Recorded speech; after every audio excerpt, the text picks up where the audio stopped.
you guys hosting, Rusty saying nice things about me. The first time I met, he didn't exactly tell you the first time I met Rusty. I had taken this job. I started here in 2011, and he was at Sabine, and Jason Peterson walked me down the hallway to introduce me to Rusty. He said, hey, can't really do anything for us in Eagleford and East Texas, but Rusty's going to be operating a new asset. And I was like, that name sounds familiar. And I walked down there, and he said, hey, I know exactly who you are. And I said, I've only been working here like a couple of months. I couldn't have made you mad yet. Give it some time. He said, no, I reached out to you to work baseball lessons for my kids, and you never returned my phone call. Busy at the time. But he asked me to speak last month. And Claiborne, I worked with Claiborne now for 11, 12, 14 years. Did a fantastic job, so it kind of gave me the courage to come up and do that. But Rusty asked me to speak in September, and I kind of, yeah, I'll consider doing it. I'm really busy. I was traveling a bit for work and for personal. The week after I told him no, I go to Sunday school, and my wife Carrie and I are invited into a new class. They only wanted to do it. They want to keep it deliberately small, 10 people, called Telling Your Story. So it's like, okay, if I don't go tell my story after 4 weeks of prep, then I'm just blatantly ignoring God's directive. So, spoiler alert, I don't end up in a ditch at any point. I was never addicted to drugs. So if you can stay with a story that's a little less exciting than that, then we'll have a good talk. But yeah, I played baseball my whole life. I grew up in Houston, and there's a lot of parallels, and we'll kind of see how we weave through this thing. But grew up great family, 2 brothers. Going to church was instilled at a very early age. My folks made it very clear that Sunday was for church, and you'd fill in around that if you had baseball games or whatever the case might be. So I remember missing Sunday ball games. If we were on the road, we would go find a church to go attend and make sure that we made Mass. So I grew up Catholic. Really credit both of my parents with just that early relationship with God. You'll hear me kind of talk about a triangle today, but the up portion of that triangle being your prayer life and your direct relationship with God the Father, your Bible studies, your getting in the Word each day. The bottom 2 parts of that triangle being the in, that relationship with your brothers in Christ, which is kind of what this is. Your church group, your church family, fellow believers, and ultimately what we're made for, the out portion, where we go out and we take what we know and we share it with other people that may not know God, may not know Jesus. So anyway, they were instrumental in the up portion of that. But I found out early on I had a future in baseball. Was able to go signed with Dallas Baptist out of high school, and the coaching staff turned over. Long story, but I got a release. Went to San Jac, which was like the Yankees of junior college baseball. So we went to the World Series once. Was able to be drafted. Didn't sign. Was an LSU Tiger for a week. And then I decommitted when Rice asked me to go be their catcher for the 2002 season. So achieved my dream early on of getting to play college baseball. We went to Omaha in 2002. We lost to Texas, and Notre Dame walked us off. And then we went back in 2003, and we were able to win it all. So one of the coolest things I've ever been a part of in my life. Still have great friends, great memories, relationships that will last forever.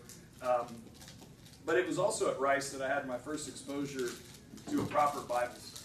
So some friends invited me. We were talking out in the hallway a little bit about that, but I show up to a Bible study, and Lance Berkman is sitting in the Bible study, and I'm thinking, wow, this is, Rice legend, also happens to be one of the best public speakers I've ever heard speak in my life. So he was there, and it was cool, and I was going because my friends were going, and it seemed like it was a thing for me to do, being that I grew up in the church, but really it was my first exposure really getting into the Word, so that was kind of cool. And I kind of break my life into 3 distinct sections. Section 1 or chapter 1 would kind of be childhood through the end of my professional baseball career. So after Rice, I was drafted and got to play some minor league baseball. Chapter 2 would be marriage and kind of starting a family and getting involved in a church. And then chapter 3 would be making the career pivot to get into the oil field. So I got into actually working a real job a little bit late in my life. But chapter 1 was kind of largely defined by, I I guess, the idea that it's all about me. And when you're an athlete and you're chasing goals and you have ambitions and you're being told you're this close, you tend to really push and dig in on that, even if it's to the detriment of other relationships. I met my wife, or my future wife, I met Carrie in high school, just kind of admired her from afar for 3 years and got up the nerve to ask her to homecoming, only because I heard she wanted to go with me. I already had a safety date lined up, but I did end up asking her to prom, and we dated a little bit in my freshman year in college. And I still remember the look on her face. She went to College Station as an Aggie. She had driven out to McLennan Junior College to watch us play, and horrible game, absolutely horrible game. And I barely acknowledged her, the fact that she had come out. I said, yep, thanks for coming. I don't even remember if I gave her a hug. I was that, Anyway, I remember I got off the bus at 11:30 that night and went and cut the lights on at the cage and took extra swings, and I think she made a plan to break up with me that entire night. So we broke up, went our separate ways. It was just an obsession about trying to get to the next level. And I found my prayer journal, so I went through confirmation in church, and found my prayer journals from when I was 12, 14, 15, and the amount of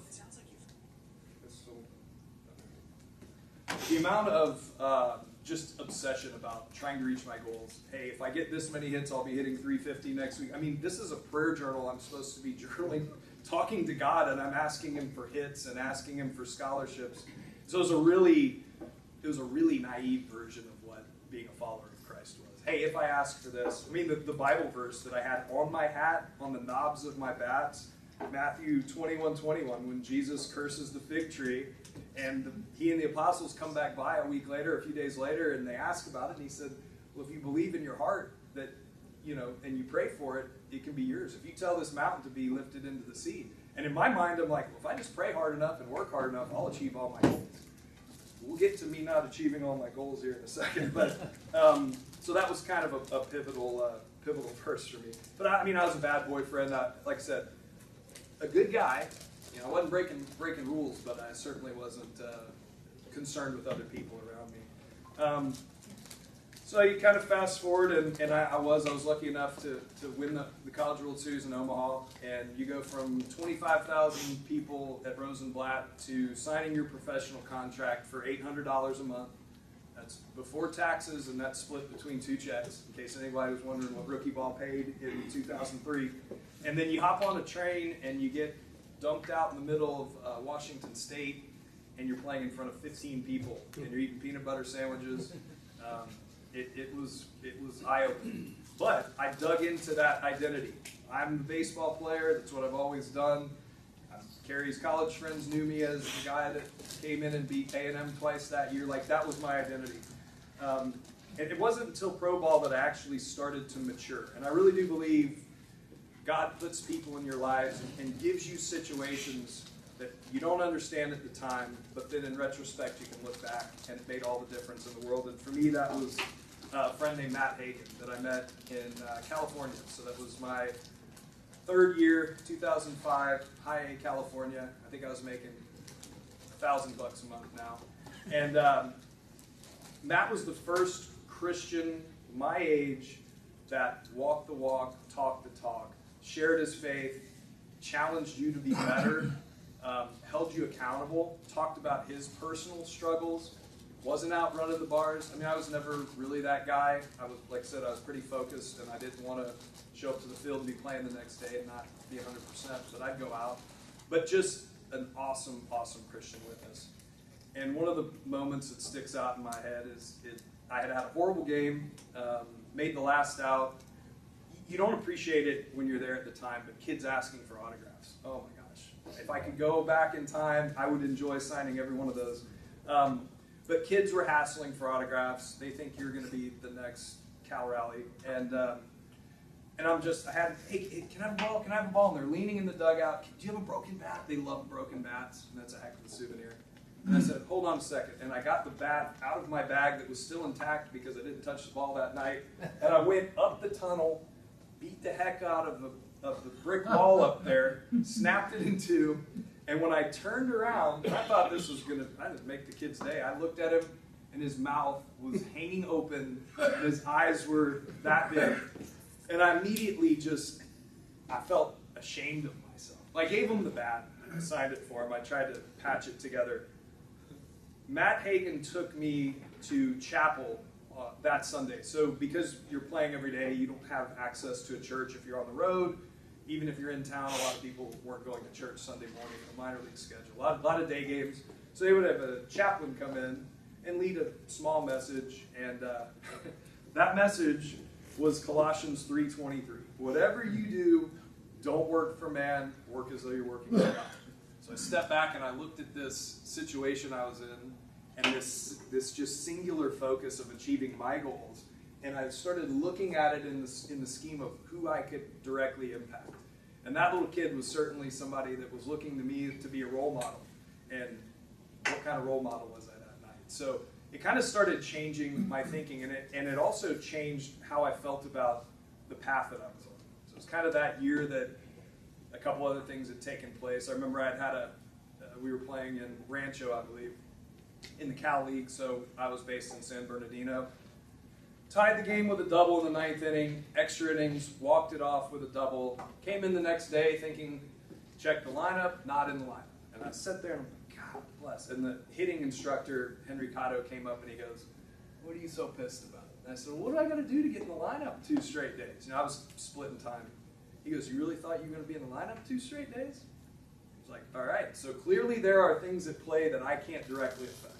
And when you start talking about the economics and the business side of professional baseball, there's a front office and there are 6 levels of baseball before the big leagues. So every move has a ripple effect on the rest of the farm system.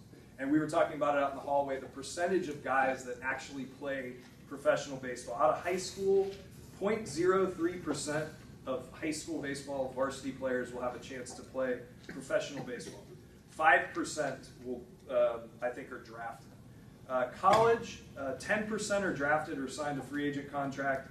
And then once you get to the minor league, so again, you've now got 4 or 5 levels to ascend, 10% will play 1 game in the big leagues.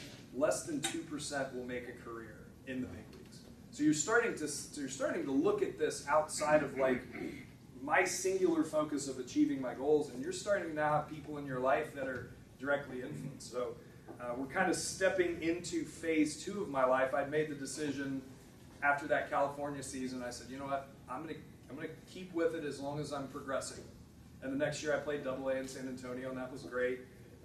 Stayed with a man named Ken Furman that was another Christian witness in my life. I show up, I didn't even have this in my notes, but I showed up my first week in San Antonio. And again, you don't have money to live on your own, so in some of these stops, you'll get to stay with host families. Single guy, I think he'd just gone through a divorce. Worked for Gambrinus Corp., which made Shinerbach beer, which was great because he had a fridge full of Shinerbach. But the first week I show up, it's the middle of Lent. And he is not watching TV, he's not drinking any of that beer in the fridge, he's not eating meat, and he's praying like 2 or 3 times a day. What a witness. His best friend, he made a pen pal that was on death row in Florida that he would go see every Thanksgiving. I'm just like, golly, God's putting these people in my life. But I had made the decision I was going to retire, and backtrack, I'd asked my wife to marry me while I was in California as well. I had to call, ask her dad's permission over the phone, which was kind of lame, not being able to do it in person. But ended up hitting 2 home runs in the day game before the All-Star break. And see, I'd already made my plans to come home because when you hit 220, you're not going to be an All-Star. So I was able to kind of pencil in that flight home for the All-Star break early. But I hit 2 home runs that game. They passed the hat around the stands because they know you're all broke minor league players. I made like $800 and picked my wife up, or my girlfriend up at the time in a limo, and was able to propose. So kind of cool. And again, God just kind of looking at my life. But you kind of enter in chapter 2 of my life, and it's like, all right, well, made the decision to kind of hang it up. The Mariners asked if I wanted to stay on and work my way up through the coaching ranks, which I wasn't really interested in. But I had been doing lessons part-time, and my little lesson business turned from 4 or 5 hours a week to 20, 30 plus hours a week of instruction. I had a cage I was working out of, and it was, I thought this is it. This is as much money as I'll ever be able to make.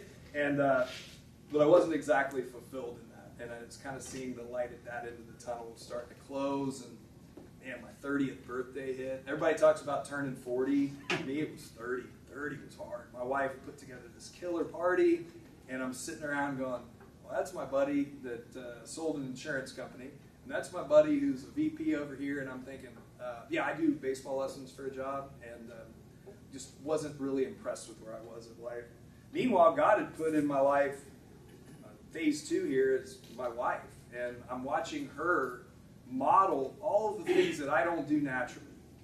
Our kids have birthday presents and Christmas because my wife is a part of that decision making. I don't think I've ever bought a single birthday present. That's not true. I bought my son a lot of baseball stuff when he was into it.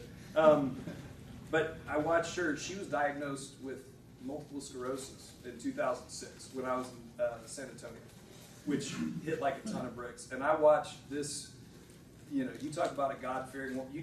She was having to give herself an injection with a needle about this big into the thigh of her, muscle belly of her thigh, once a week, 48 hours of flu-like symptoms, and I never watched her complain. In fact, she didn't even want me to have to fuss with doing the shot. I mean, just an amazing woman.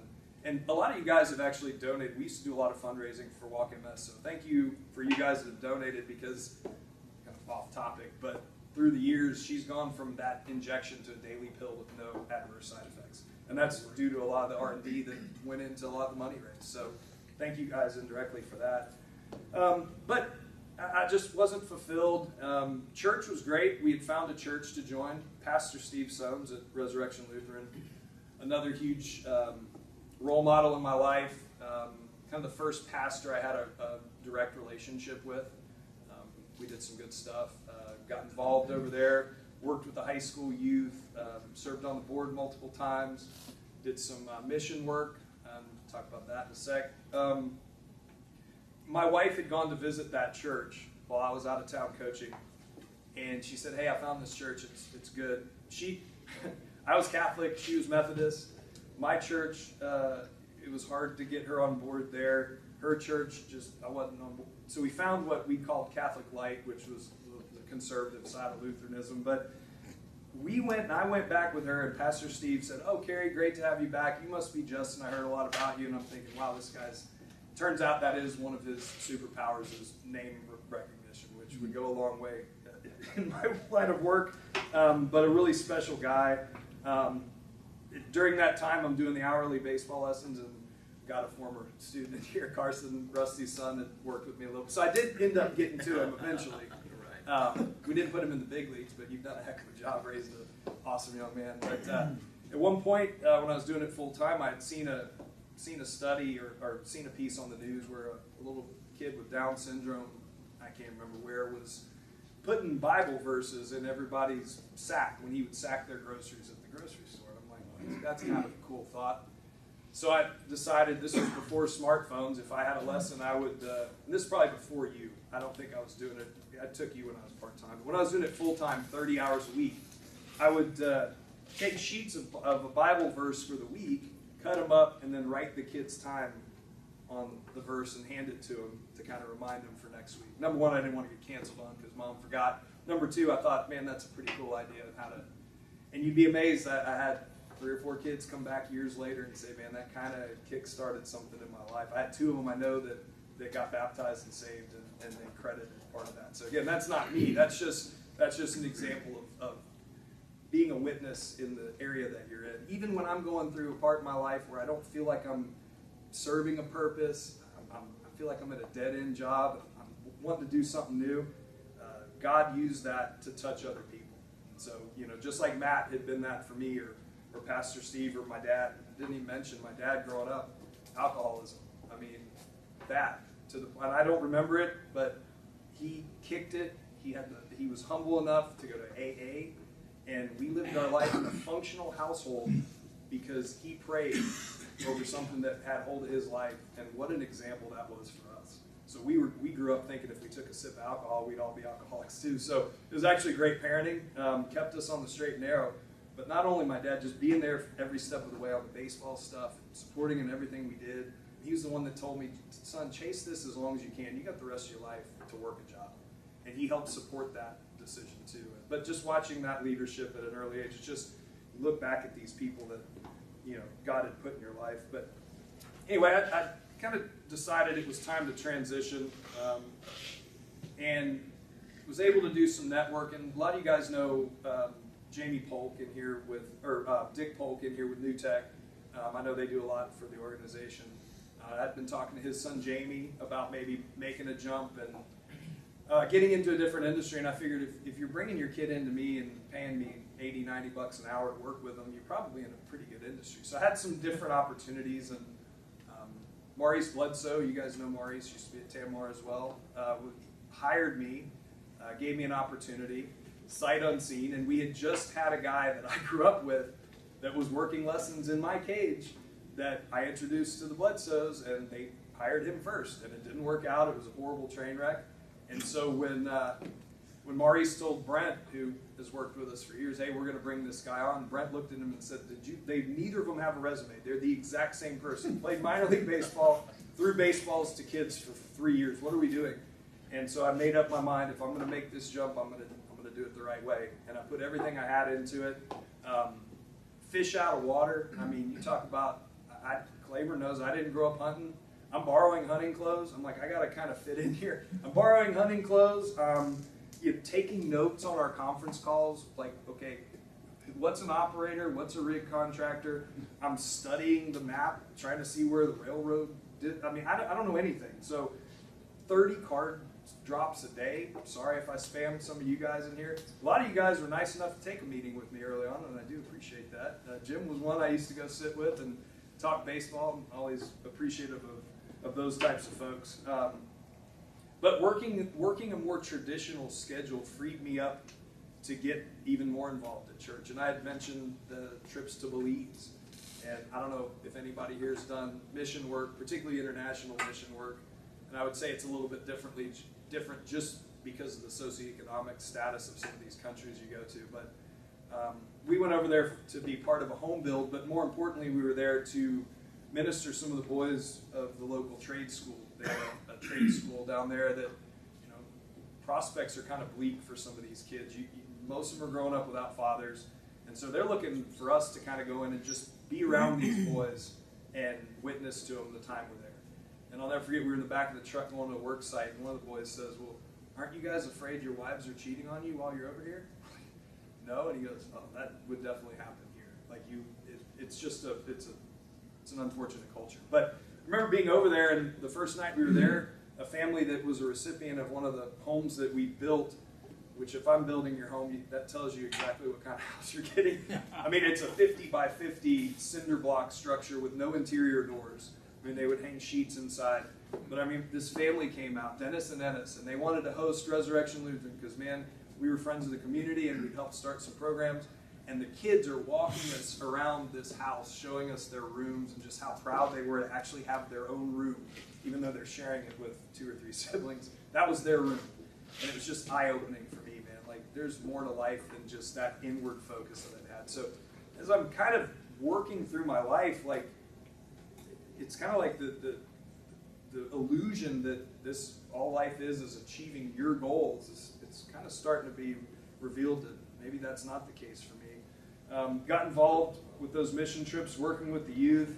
My daughter Addison was born, so my son was born in 2009. Was blessed to get, so that was when I was doing lessons full time. I was blessed to get to be home with him in the morning and then hand him off to my wife at lunch. She was working part-time as a teacher.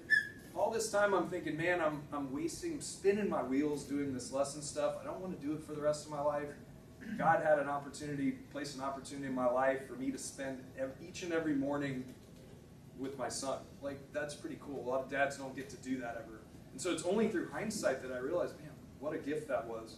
But my daughter Addison was born in 2013, and that was the next Bible verse, Proverbs 21:9, better to live on the corner of a roof than with a quarrelsome woman. Now I have 2 of those quarrelsome women in my life, and that became a memorization verse for me. She's 12, and she thinks she's 18. So, great kids, though. Gavin volunteers at the church. He runs all the media at the church. He just started singing in the choir. He's the only person under, I think, 55 or 60 singing in the choir. Pretty cool kid. Wears Jesus shirts to school, just stuff I wasn't bold enough to do. And you start to say, wow, man, maybe we are making a difference on there. But Addison's born, and man, things are rocking and rolling. Got a bonus at Tanmar, got a raise. I mean, early on at Tanmar, 2013, Eagleford Boom, we didn't have enough equipment. Everything was book rates, pay increases, man, Christmas bonuses, this is cool. People told me it was going to cycle. It cycled. 2015, I'm buying a brand new house, just bought a new truck, and my house payment goes up by the amount that my check went down in the exact same week. And I'm like, man, God, there's got to be something going on here. And we're riding this roller coaster. And that was my first one. You know, it never really has recovered. I mean, 2020 was even worse. But even then, God gave me an opportunity to continue to do lessons and to continue to supplement income and continue to do the thing that I really love, because I loved working with kids. I just didn't want to do it as my full-time job. But I had that opportunity to do that. And then 2017 hits, and I don't know how many were affected by Harvey and here, but I was serving on the church board, and we had just gone out and had a call for associate pastor. We brought Pastor Ted Benson in, and 1 week into him being here, Harvey hits. I get a phone call. Hey, I remember you from the call process. You're on the board, right? Yes, sir. Well, can you get everybody together and assemble a task force to go in and help members of our church and their neighbors muck their houses out and try to salvage some of what's left? Meanwhile, our head pastor, Pastor Steve's house completely underwater. And I watched those two guys, I watched Pastor Steve direct people from his own church away from his house to go work on neighbors' houses before they got to his. And I'm thinking, man, some pretty special guys that have been put in my life. That was also that triangle I went back to earlier, that up and in and out. Pastor Ted's really big on that, and that's something that we modeled. We just had a men's retreat about it, trying to build that in, continue to work on our up relationships so that we can be equipped to go out. And one of the verses that he brought to our life and our church's life is that Luke 10:2, which is, the harvest is plentiful, but the workers are few. Ask the Lord of the harvest, therefore, to send workers into the field. And I think that's what ultimately all this is about. All of us are being equipped to be sent. We're not ministering to people who are currently churched. We're not going to people trying to get them to join our church from the other church that they're part of. We're trying to go out into the world with people who don't know Christ, have deliberately chosen not to know Christ, have had a bad experience in church, or have never been exposed to church. And I feel like it's getting easier a little bit since we started. I think, as sad as it is, what happened to Charlie Kirk has emboldened a lot of people to talk openly about their faith again. I mean, it certainly emboldened me to get up here and kind of have some discussion. And I hope that continues. Obviously a tragedy, but I hope that movement continues, this revival that people are kind of talking about. But anyway, I'm going through all these things. Well, then you guys know too, as iron sharpens iron. I mean, it's on everything that the Wolfville Christian Fellowship puts out. So, but all these things have happened, and I'm starting to kind of look back and step back and look at the pictures. I'm blessed. My kids are amazing. They're better people than I am. I have a wonderful wife. Maybe life isn't me comparing myself to other people. Because again, in the upbringing, or not the upbringing, but the career path that I chose, it's all it was. It was constant comparison. Minor league baseball is a very, like I mentioned, selfish sport. College baseball is the coolest thing I've ever been a part of. Professional baseball is tough because you're playing a team sport, and ultimately, at the end of the day, ask anybody who's playing minor league baseball. Sounds terrible. I would rather lose the game and get 2 hits than win the game and go over. That's just how it's designed. It's designed to weed people out and kind of figure out who that big league team is going to be. So ultimately, that wasn't in the cards for me. And what ended up at my life being one of the more devastating career pivots. I mean, imagine working 27 or 25 years for something and being told you're not good enough to do it. I'm on a Facebook group with guys that play professional baseball, big leaguers, minor leaguers, independent league guys. The amount of depression, the amount of even suicide that I've seen, and it's not particular to minor league baseball. It's just there are people out there that are hurting who feel like they've fallen short, and in reality, we've all fallen short, right? I mean, it's not about us. So I guess I still compare myself. I try not to. I always carried that guilt of well, man, I didn't get started in a real career since I'm 30. I'm probably way behind. I look at it now as a blessing. I got to do something that very few people got to do. It's a cool segue into meeting new people. It's kind of helped me in my job, and I've learned to kind of stop comparing myself so much to other people. But I guess my encouragement is take the time to work on that triangle, the up part in particular. That's, like I said, my parents instilled that in me. I've started doing Bible in a Year, the podcast. I'm not a diligent Bible reader. I'll be the first to admit it. If you guys haven't looked into that or something similar, it's a slog. I mean, it's 365 days. It is broken out. Father Mike does it, and it's a fantastic study. The summer is what I would call the dog days, just like baseball. You get in the summer and you're in Jeremiah. What are we talking about here? It's a lot. But they go through and they explain it, and every single year I've completed it, I've learned more, and my historical reference of the Bible has gotten better, and I'm more comfortable talking about it. That's been a huge blessing for me. Find a church. I imagine most of you guys, if you're here, you're probably part of a church family, but get involved in that church family. Don't wait for other people to do things. Get involved. It's not only going to benefit other people, but it benefits your soul too. You guys know, there are people up here talking. I'm talking to some strangers about stuff I haven't talked to some of my close friends who aren't believers about. So you have a kinship. That's kind of like you need a team, right? If we're going to make cheesy baseball analogies, we got to have a relationship with a manager. We got to have a good team here. And then ultimately, we got to go out and win a little bit, right? We got to go find new people to talk to share the gospel with. Just don't be shy about that.